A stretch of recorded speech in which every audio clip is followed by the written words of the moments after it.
پیچھے آپ لوگوں کو جیسے سنایا پچھلے واقعے میں حضرت یوسف علیہ السلام کے کہ ان کے اوپر ان کے بھائیوں نے کیا کیا ظلم کیے، انہوں نے اس ظلم کو کیسے سہا، پھر اس کے بعد اس کنویں سے نکال کر ایک قافلے نے ان کو ایک بادشاہ کے ہاتھوں بیچ دیا۔ اس بادشاہ کی بیوی کے ساتھ جو ان کا معاملہ ہوا، اس بادشاہ نے اس کو پالا پوسا، اور اس بادشاہ کی بیوی جب حضرت یوسف علیہ السلام جوان ہوئے، 7 سال کے تھے جب اس محل میں آئے، اور جب وہ جوان ہوئے تو اس بادشاہ کی بیوی نے ان کو برائی کی دعوت دی۔ حضرت یوسف علیہ السلام نے ان کو منع کیا تو اس نے الزام لگا کر قید میں ڈلوا دیا۔ اب یہاں سے شروع ہوتا ہے خوابوں کا سلسلہ کہ انہوں نے قید میں جو 2 لڑکے ان کے ساتھ گئے تھے ان کو خواب کی تعبیر بتائی، اور وہ جب باہر آئے، ایک رہا ہو گیا، ایک کو سولی ہو گئی۔ جو رہا ہوا وہ اسی محل میں کام کرنے لگ گیا۔ جب وہ کام کرتے کرتے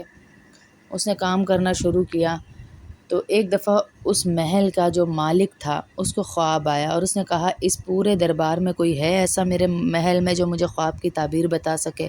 تو سب نے کہا ہمیں تو خواب کی تعبیر نہیں آتی۔ تو وہ شخص بھی وہاں کھڑا تھا جو رہا ہو کے آیا تھا اور جس نے اپنے خواب کی تعبیر حضرت یوسف علیہ السلام سے پوچھی تھی۔ تو اس شخص نے کہا میری نظر میں ایک ہے، لیکن آپ مجھے اس کے لیے یوسف سے ملنے دیں گے۔ اس وقت تک اس نے حقیقت نہیں کھولی، اور حضرت یوسف علیہ السلام کے پاس گیا، خواب کی تعبیر پوچھ کے آیا، آ کے بادشاہ کو بتائی تو بادشاہ کو تعبیر بڑی معقول لگی۔ بادشاہ نے کہا یہ تو بڑی دانا کوئی بندہ ہو، کوئی بڑا سمجھدار بندہ ہو تو وہ یہ تعبیر دے سکتا ہے، لہٰذا یوسف کو بلاؤ۔ بلایا گیا، یوسف کو کہا اب ہم تمہیں آزاد کر دیں گے جو تم نے ہمیں تعبیر دی اس کے بدلے۔ تو یوسف علیہ السلام نے یہاں پر کہا میں ایسے آزادی نہیں چاہتا، پہلے میرے اوپر لگے ہوئے الزامات کو غلط ثابت کیا جائے، مجھے الزامات سے بری کیا جائے، پھر میں اس قید سے برات لوں گا، یعنی آزادی لوں گا۔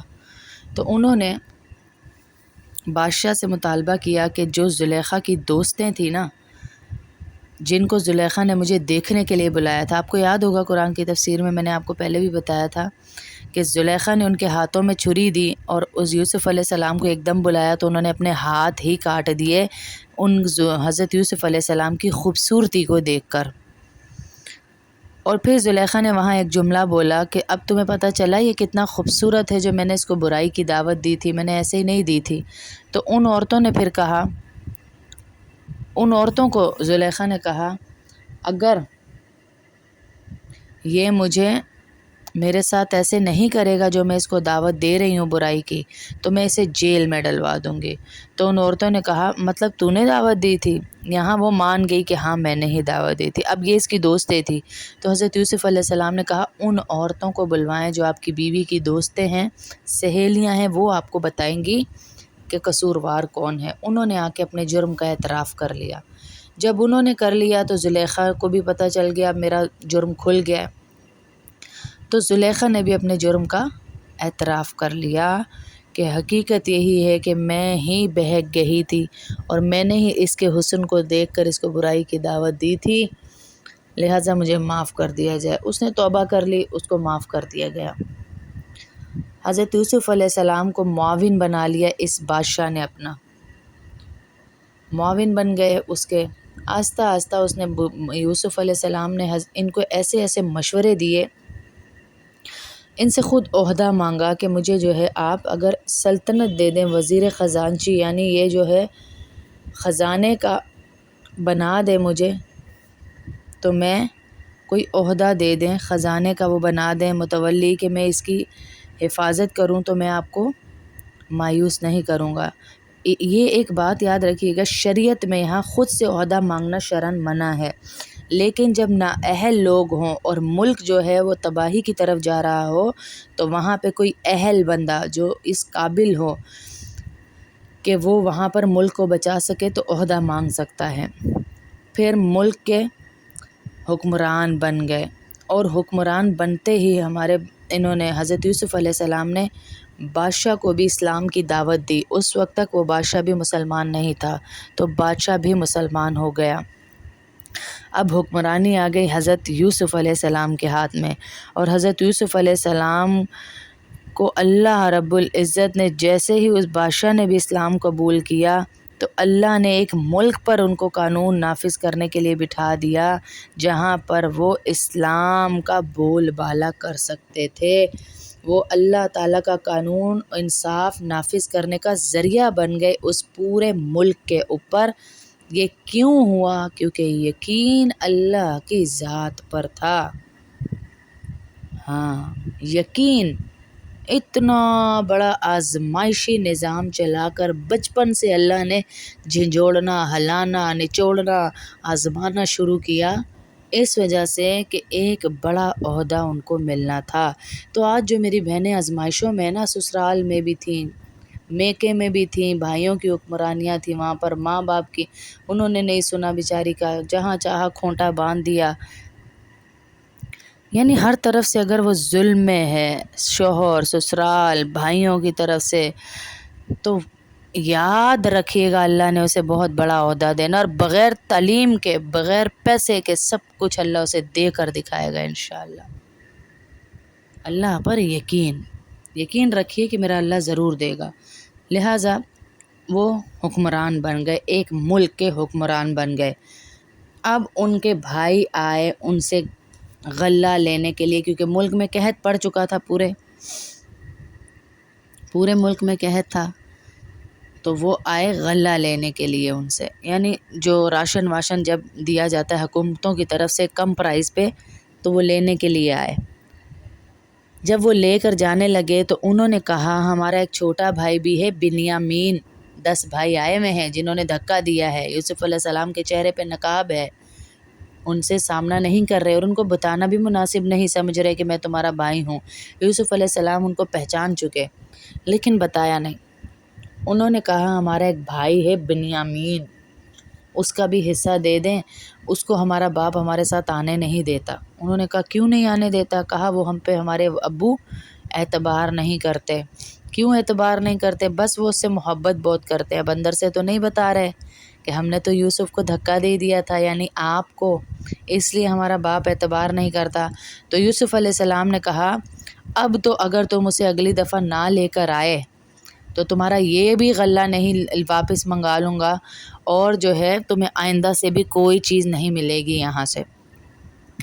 اور جاتے ہوئے محل کے ایک اس کو کہہ دیا غلام کو کہ جو پیسے یہ لے کر آئے ہیں، اس زمانے میں کچھ چیزیں دے کر بھی چیزیں دکانوں سے لے لیا کرتی تھی، لوگوں سے لے لیا کرتے تھے، تو یہ کچھ چمڑے کی چیزیں، کچھ ایسی چیزیں لائے ہوئے تھے جو انہوں نے رکھوا کر سونے کے چاندی کے سکوں کے بجائے لوگ کنعان سے کچھ چمڑے اور جوتے لے کر آئے تھے۔ یہ لوگ وہاں پہ پہلے سونے چاندی کے سکے ہوتے تھے لیکن ان کے پاس تو ظاہر قحط تھا، وہ تھے نہیں، تو یہ گھر کی کچھ چیزیں لے کر آئے ہوئے تھے چمڑے کی، جو بعد میں بک جاتی ہیں، وہ دے کر یہ چیزیں لے رہے تھے، سامان لے رہے تھے۔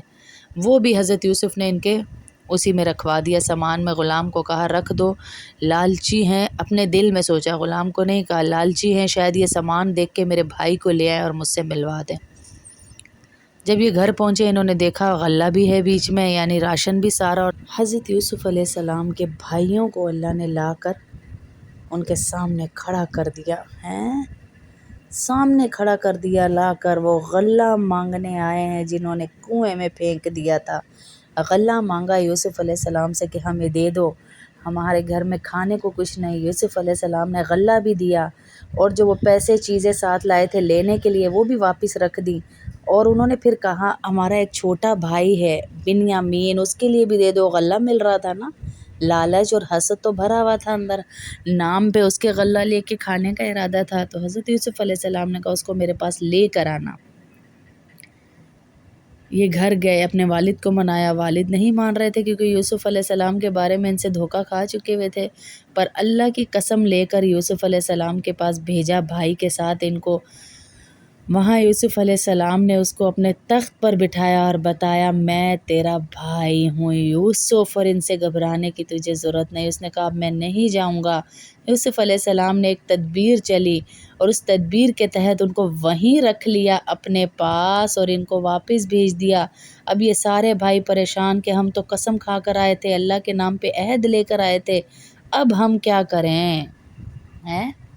اب ہم کیا کریں؟ یہ تو چلا گیا ہم سے، یہ تو یہاں پر رکھا جائے گا، کیونکہ اس وقت یعقوب علیہ السلام کے اصولوں کے مطابق، جو ان کا دین تھا اس کے مطابق، جب کسی کی چوری کی جاتی تو وہ مالک اس چور کو اپنے پاس رکھنے پر قادر تھا کہ رکھ سکتا تھا۔ تو انہوں نے رکھ لیا اور اپنے بھائی کو اپنے ساتھ رکھا، اور ان کو کہا کہ اب میں اسے نہیں بھیجوں گا۔ وہ آپس میں بہت انہوں نے کوشش کی، لیکن نہیں، جب انہوں نے بھیجا تو وہ چلے گئے، باپ کو بتایا، باپ رو رو رو رو کے اس نے کہا پہلے تم لوگوں نے مجھ سے یوسف کو چھینا، اب اس کو چھین لیا مجھ سے۔ پھر یہ دوبارہ گئے، کچھ عرصے بعد دوبارہ ان کے اوپر قحط آیا، یہ گئے اور جا کر اس سے غلہ مانگا اور کہا کہ بنیامین کو چھوڑ دیں، تو انہوں نے پھر اپنا نقاب ہٹایا اور کہا کیا وہ منظر ہوگا جب یوسف علیہ السلام ان کو کہہ رہے تھے کہ تم لوگ جب جہالت میں تھے، یعنی جان کے نہیں کیا، ابھی بھی الزام پورا نہیں دے رہے، کہ تم لوگ جب جہالت میں تھے، تمہیں یاد ہے تم نے یوسف کے ساتھ کیا کیا تھا؟ اوئے ہوئے ہوئے ہوئے، سوچیں ذرا۔ اس وقت انہوں نے کہا انت، ایک تعجب، ایک تجسس، ایک جو غیر وہ ہوتا ہے نا کہ یقین نہ ہو، کیا آپ یوسف ہے؟ تو انہوں نے کہا ہاں میں یوسف ہوں، ہاں۔ پھر انہوں نے اپنے جرم کا اعتراف کر لیا کہ ہم ظالم تھے، ہم آپ کو اپنے سے اوپر نہیں جانے دے رہے تھے، لیکن اللہ نے آپ کو ابھی بھی ہم سے اوپر ہی عہدہ دے دیا۔ یاد رکھیے گا، ساری دنیا لگ جائے کسی کو ذلیل کرنے میں، اللہ اسے عزت دینا چاہے تو پوری دنیا اسے ذلیل نہیں کر سکتی میری بہنوں۔ کوئی کچھ نہیں اس کا بگاڑ سکتا جب تک اللہ نہ چاہے۔ انہوں نے یوسف کو کنویں میں گرا دیا، یوسف کو کیا کیا نہیں کیا، یوسف کے اوپر قید آئی، لیکن اللہ نے اسے جو عزت دینی تھی اللہ نے وہ دی اس کو، اللہ نے وہ عزت اسے عطا کر کے رہی۔ پھر انہوں نے کہا یہ میرا کرتا لے جاؤ، میرے باپ کو دینا، اپنی آنکھوں پہ رکھے، جو رو رو رو کے اس کی بینائی چلی گئی۔ ہائے ہائے ہائے، یوسف کو باپ بھی مل گیا، بھائی بھی مل گیا، لیکن انہوں نے 2 نصیحتیں کی کہ تمہیں اللہ آزمائش پریشانی بھیجے گا، اللہ قربانی مانگتا ضرور ہے، لیتا نہیں ہے، تقویٰ اور صبر، اللہ کا ڈر اور صبر رکھنا تو اللہ ہر آزمائش سے نکال کر عزتوں کے منبر پہ بٹھائے گا انشاءاللہ۔ تقویٰ اور صبر، صبر یہ نہیں کہ ہر ایک کے آگے اللہ کا گلہ بھی کرتے رہیں، اللہ نے مجھے یہ کر دیا، اللہ نے مجھے وہ، صبر رکھنا ہے ہر معاملے میں، ایسا صبر کہ اللہ کو انعام دینا ہی پڑ جائے، ہاں اللہ کو انعام دینا ہی پڑ جائے، ایسا صبر رکھنا ہے ہم نے۔ یوسف علیہ السلام کے صبر کے اور ان کے والد یعقوب کے صبر کے کیا کہنے، فصبر جمیل۔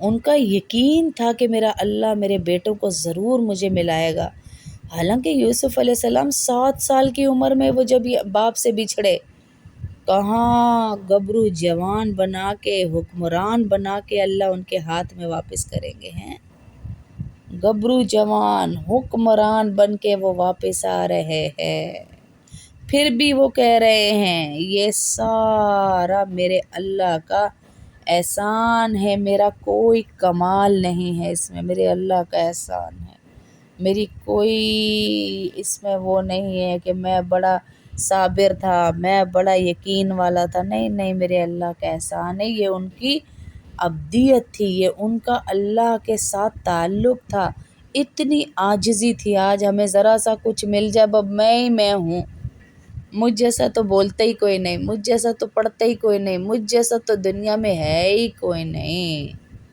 او بس کر دیں، بس کر دیں، ہم کیا، ہماری اوقات کیا، مٹی سے بنے مٹی میں جانا ہے میری بہنوں، ہاں ہماری صرف یہ اوقات ہے کہ ہمارے مرنے کے بعد کہا جائے گا بہت اچھی تھی بیچاری، ہیں بہت اچھی تھی، لوگ کیا کہیں گے، لوگ کیا کہیں گے، لوگ صرف اتنا کہیں گے انا للہ و انا الیہ راجعون۔ یہ لوگ اور کچھ نہیں کہتے میری بہنوں، یہ لوگ اور کچھ نہیں کہتے، یہ تماشے دیکھنے والے لوگ ہیں، ان کو اپنے دکھ نہ سناؤ اللہ کے سوا۔ دکھ سننے والی ذات صرف اللہ کی ہے، اللہ کو دکھ سناؤ، اللہ تمہارے دکھوں کا مداوع کرے گا انشاءاللہ۔